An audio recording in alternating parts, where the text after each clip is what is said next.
Audio Jungle.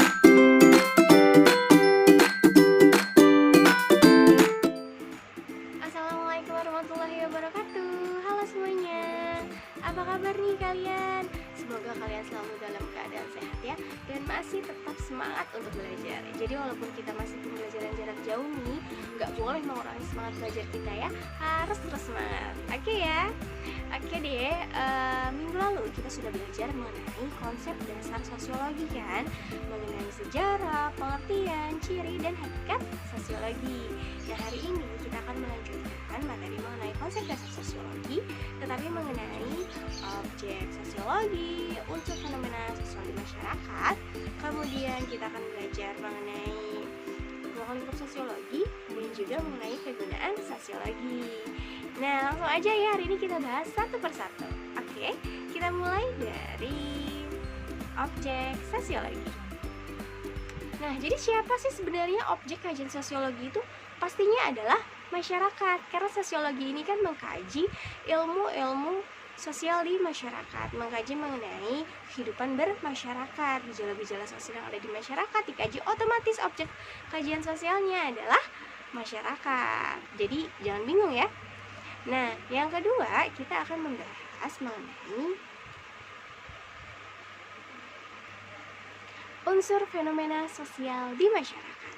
Nah, jadi kalau tadi itu objek kajian sosiologi kan masyarakat. Nah, sebenarnya ada loh unsur-unsur fenomena sosial di masyarakat itu seperti apa.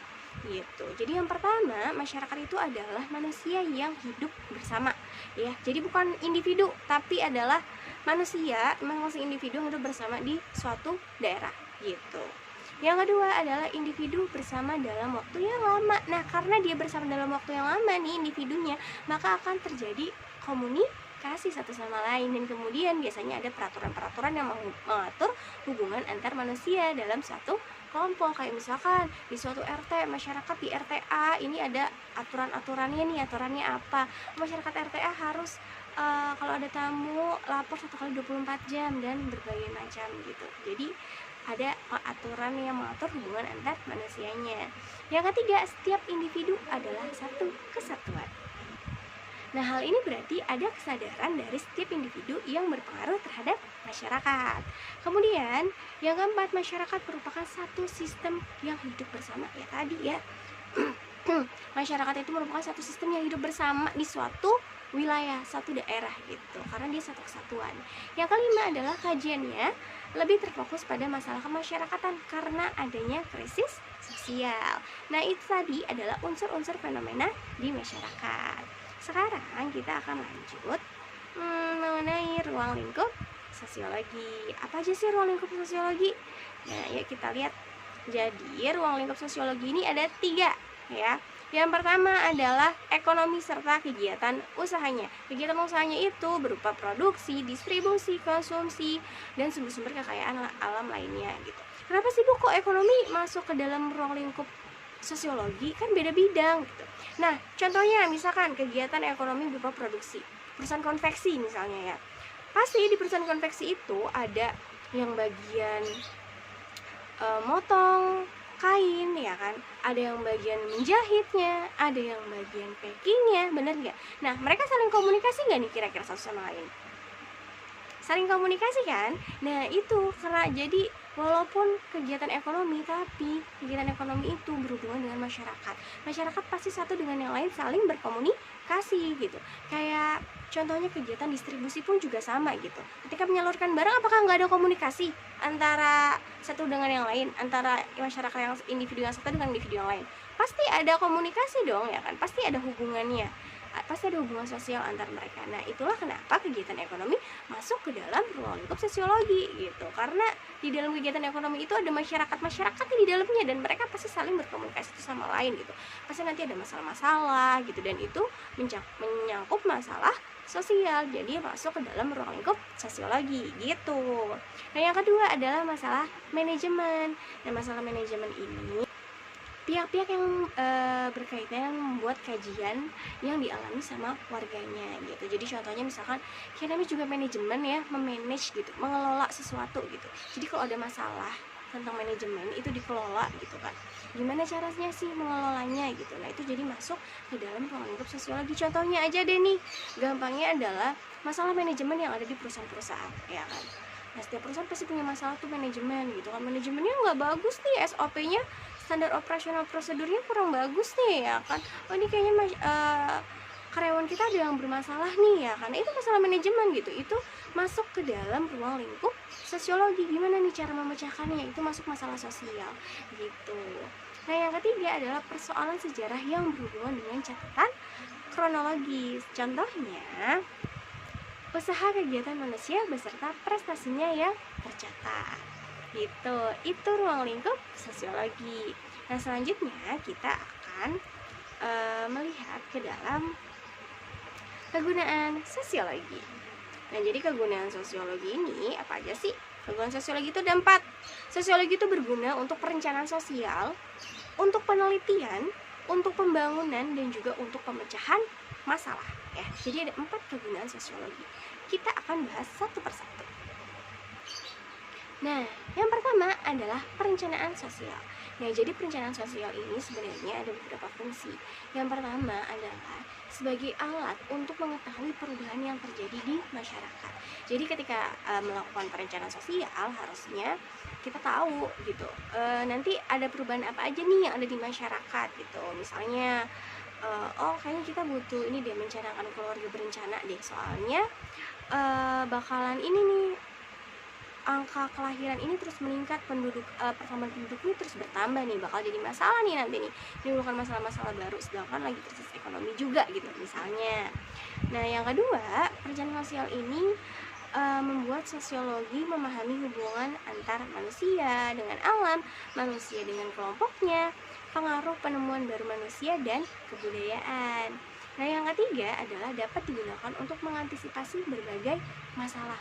Contohnya, membuat alat yang bisa menggantikan tenaga hewan dengan untuk membajak sawah gitu. Apa sih alatnya? Yaitu traktor. Nah, dengan adanya traktor ini pasti kan akan lebih efisien dalam segi waktu gitu. Jadi bisa lebih meningkatkan pendapatan para petani gitu. Tapi ya tadi kan perencanaan sosial ini kan memahami hubungan antar manusia dengan alam juga ya. Nah, jangan karena udah ada alat traktor nih, petani jadi seenaknya gitu kan, karena penggunaan traktor ini kan juga nggak bisa, harus masih sesuai prosedur ya, kalau nggak nanti akan merusak alam gitu, merusak tanah itu sendiri gitu. Jadi harus tetap sesuai dengan aturan yang ada gitu. Nah, kemudian alat untuk mengetahui perkembangan masyarakat. Jadi dengan adanya perencanaan sosial nih, kita udah merencanakan sesuatu, namanya juga perencanaan sosial. Kita merencanakan terlebih dahulu gitu untuk kehidupan masyarakat di masa depan. Jadi kalau ada masalah-masalah nantinya, kita udah antisipasi ini, karena kita udah punya rencana lebih lanjut gitu.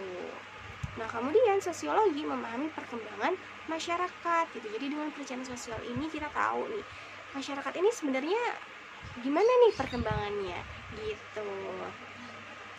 Jadi tetap ya, kalau kita membuat suatu perencanaan sosial, kita sebagai masyarakat harus peka terhadap gejala-gejala sosial yang ada di masyarakat gitu. Kalau kita nggak peka, ya perencanaan sosial kita yang nggak ada gunanya gitu. Kan yang namanya rencana sosial itu untuk mengantisipasi kalau ada berbagai masalah nanti di masa yang akan datang gitu. Jadi dari sekarang kita harus peka terhadap gejala-gejala nih. Oh, gejala-gejala sosial nih.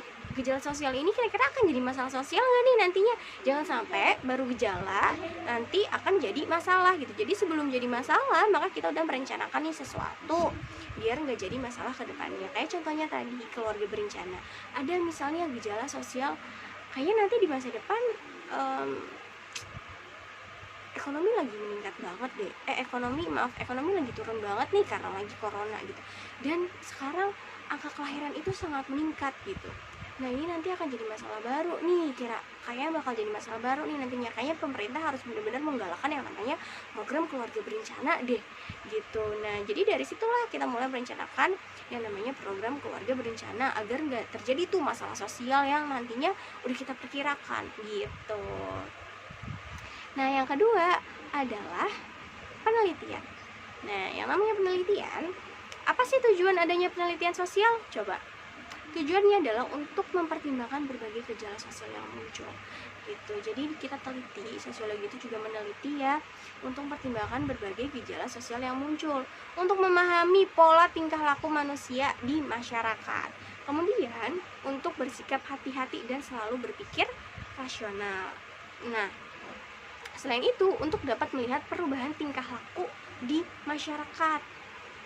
Dan yang selanjutnya adalah untuk dapat memahami simbol, kode, dan berbagai istilah yang menjadi objek penelitian. Jadi penelitian dalam sosiologi ini sebenarnya dilandasi oleh analisis dan konstruksi. Yang namanya analisis berarti kita harus menganalisis masalah sosial tersebut. Contohnya kayak masalah, kita mau analisis masalah bullying misalkan, cyberbullying nih, kita mau analisis ya kan. Kemudian nanti kita analisis tuh, kita melakukan observasi langsung di masyarakat, dan kemudian kita melakukan konstruksi. Konstruksi itu kita membuat teori baru gitu tentang si bullying itu sendiri. Bullying itu sebenarnya apa sih? Dampaknya apa sih bullying itu berdasarkan hasil observasi kita, berdasarkan hasil analisis kita di masyarakat. Dampak bullying itu apa gitu. Kemudian kenapa sih korban itu ada korban bullying, kenapa ada pelaku bullying, apa yang melatar belakangi mereka melakukan bullying, atau apa yang melatar belakangi mereka kenapa mereka kok bisa dibully gitu. Terus bagaimana cara mengatasinya? Nah, itu nanti dikonstruksi dengan membuat teori-teori baru berdasarkan hasil analisis kita gitu. Nah, jadi dalam sosiologi penelitian ini berguna untuk memberikan gambaran mengenai kehidupan bermasyarakat. Kalian bisa tahu mengenai kehidupan bermasyarakat satu sama lainnya, karena namanya meneliti, kalian itu pasti melakukan observasi ya kan, kalian melakukan wawancara ya kan. Jadi kalian tahu kehidupan di masyarakat daerah sini itu seperti ini ya, kehidupan masyarakat di daerah B itu seperti ini ya, kehidupan masyarakat di daerah C itu seperti ini ya gitu. Jadi kalian bisa tahu kehidupan masyarakat satu dengan yang lainnya dengan melakukan penelitian sosial. Dan pastinya tujuan utama penelitian itu adalah untuk memecahkan masalah sosial yang ada gitu. Kalian meneliti itu apa sih yang diteliti? Yang diteliti itu adalah pasti masalah-masalah sosial gitu. Nah, macam-macam penelitian sosiologi ada 3. Yang pertama adalah penelitian murni. Tujuan penelitian murni ini adalah untuk mengembangkan ilmu pengetahuan secara teoritis gitu. Nah, jadi biasanya kalau penelitian murni dia membutuhkan waktu yang lama banget ya, membutuhkan waktu yang relatif lama. Yang kedua adalah penelitian yang terpusat pada masalah. Nah, ini pasti penelitian terpusat pada masalah ini tujuan utamanya adalah karena suatu masalah mereka melakukan penelitian. Kayak misalnya kamu lihat di daerah kamu banyak banget korban-korban bullying. Nah, dari situlah kamu melakukan penelitian gitu. Jadi penelitian yang terpusat pada masalah. Masalahnya apa sih? Ya bullying gitu. Yang ketiga adalah penelitian terapan. Nah, kalau terapan ini tujuannya adalah untuk memecahkan masalah yang dihadapi oleh masyarakat. Nah, ini mirip-mirip sama penelitian yang terpusat pada masalah. Kalau yang terpusat pada masalah tadi, kita mau lebih mendalami mengenai masalah itu aja. Jadi kita mau mendalami ini masalah, ada masalah bullying. Kita mau mendalami nih fenomena bullying di daerah itu gitu. Kok bisa sih ada bullying di daerah itu? Alasannya apa? Penyebabnya apa? Pelakunya kira-kira siapa aja sih? Usianya berapa? Kenapa mereka melakukan bullying? Korbannya siapa aja gitu misalnya. Nah, tapi kalau misalkan penelitian terapan, dia lebih berfokus pada mau memecahkan masalah yang ada di masyarakat. Bagaimana nih cara memecahkan masalah bullyingnya gitu. Entah dengan wawancara lah, entah dengan melakukan observasi, melakukan kuesioner, atau dan lain sebagainya gitu. Walaupun nanti ujungnya penelitian yang terpusat pada masalah ini juga berusaha memecahkan masalah, tapi tujuan utamanya adalah dia ingin melihat lebih dalam fenomena masalah sosial itu. Kalau penelitian terapan itu dia berfokus pada mau memecahkan masalahnya, gimana caranya mecahin masalahnya gitu. Jadi beda ya. Nah, itu tentang penelitian. Yang ketiga adalah kegunaan sosiologi sebagai pembangunan. Pembangunan ini adalah perubahan yang dilakukan secara terencana dan terarah, makanya ada langkah-langkahnya. Nah, langkah-langkahnya itu ya 3 tadi, dimulai dari proses perencanaan, kemudian pelaksanaan, dan ada evaluasinya. Oke, kita masuk yang pertama, perencanaan. Jadi perencanaan ini yang pertama ada pola interaksi sosial. Nah, pola interaksi sosial ini bisa terjadi antara individu dengan individu, individu dengan kelompok, ya kan, atau kelompok dengan kelompok. Jadi bagaimana pola interaksinya gitu. Yang kedua adalah kelompok sosial. Nah, pastikan nih ada kelompok-kelompok sosial, yaitu kesatuan individu atau beberapa individu yang berkelompok atau berkumpul menjadi satu yang memiliki kesadaran gitu ya, dan memiliki wujud itikat baik gitu biasanya. Atau biasanya juga kelompok sosial ini punya tujuan-tujuan tertentu kok. Nah, jadi ciri-cirinya pokoknya kalau perencanaan sosial harus ada pola interaksi sosial, harus ada kelompok sosialnya. Yang ketiga harus ada lembaga sosial. Lembaga sosial itu apa sih? Nah, lembaga sosial itu adalah badan atau organisasi yang melaksanakan aktivitas masyarakat. Contohnya apa, Bu? Contohnya lembaga pendidikan. Apa tuh lembaga pendidikan? Sekolah, bener. Nah, sekolah ini kan sebagai aktivitas kita kan ya dalam masyarakat gitu. Kemudian yang keempat, stratifikasi sosial. Nah, stratifikasi sosial ini merupakan lapisan masyarakat yang dibedakan dalam kelas-kelas sosial dalam berbagai tingkatan. Misalnya ada kelas bawah, ada kelas menengah, dan ada kelas atas gitu. Jadi namanya juga stratifikasi. Misalkan ada golongan kaya dan golongan si miskin gitu. Ada kelas sosial tadi kayak Ibu bilang, kelas sosial kelas atas, kelas menengah, kelas bawah. Itu stratifikasi. Jadi dia berupa tingkatan ya. Itu stratifikasi namanya. Jadi lapisan masyarakat dibagi atas kelas-kelas sosial di dalamnya gitu. Kalau kita udah merencanakan nih, kita mau melakukan apa nih ya kan ke depannya. Kan tadi kan pembangunan itu perencanaan yang terarah ya kan, udah direncanakan dengan ciri-ciri harus ada pola interaksi sosial, kelompok sosial, lembaga sosial dan stratifikasi sosial. Selanjutnya nanti kita melaksanakan tuh proses pembangunan itu.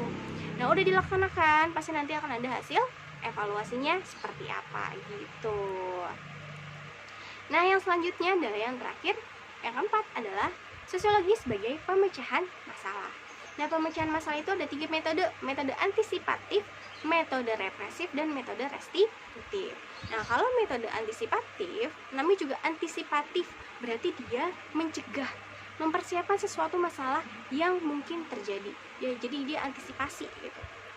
Sebelum masalah ini terjadi, kita antisipasi dulu deh, kita ngelakuin apa nih gitu. Nah, yang kedua adalah metode represif. Represif ini adalah untuk membuat jerah pelanggarnya, atau biasanya metode represif ini adalah ketika gejala-gejala sosial sudah menjadi masalah sosial, nah baru dilakukan tindak lanjut gitu. Jadi kalau udah gejala sosial nih, misalnya kayaknya gejala sosialnya nih makin banyak pengendara motor yang nggak menaati aturan lalu lintas deh gitu, nggak ikut aturan lalu lintas pokoknya. Nah, akhirnya itu jadi masalah sosial yang sekarang ini. Nah, akibatnya jadi masalah sosial, akhirnya dilakukanlah razia gitu. Ketika melakukan razia itu untuk membuat jerah pelanggarnya, maka dirazia lah, kemudian ditilang ya kan, harus melakukan sidang dan segala macam untuk membuat jerah pelanggarnya. Jadi metode represif ini terjadi ketika gejala sosial sudah menjadi masalah sosial dan baru dilakukan tindak lanjutnya. Nah, contohnya itu tadi ada razia kalau apa surat kendaraan bermotor gitu. Itu udah jadi masalah sosial, baru deh tuh biar buat jerah pelanggarnya, maka dirazia gitu. Yang ketiga adalah metode restitutif. Restitutif ini adalah pemberian reward pada seseorang yang menaati hukum. Nah, bentuk penghargaannya itu bisa simbolis ya, bisa berupa misalkan piagam, sertifikat, atau mungkin berupa uang dan sebagainya gitu. Jadi bentuk reward karena ada orang-orang yang sudah menaati hukum gitu. Nah, itu dia tadi materi hari ini mengenai objek, unsur, fenomena sosial di masyarakat, lingkup sosiologi, dan kegunaan sosiologi. Nah, semoga materi hari ini bisa bermanfaat untuk kita semua ya. Semoga kalian paham akan materi yang disampaikan. Kalau memang ada yang kurang paham, bisa langsung ditanyakan ke Bu Lilis. Oke, cukup sekian materi hari ini. Kurang lebihnya Ibu mohon maaf. Sampai jumpa di lain waktu. Salam sosiologi. Assalamualaikum.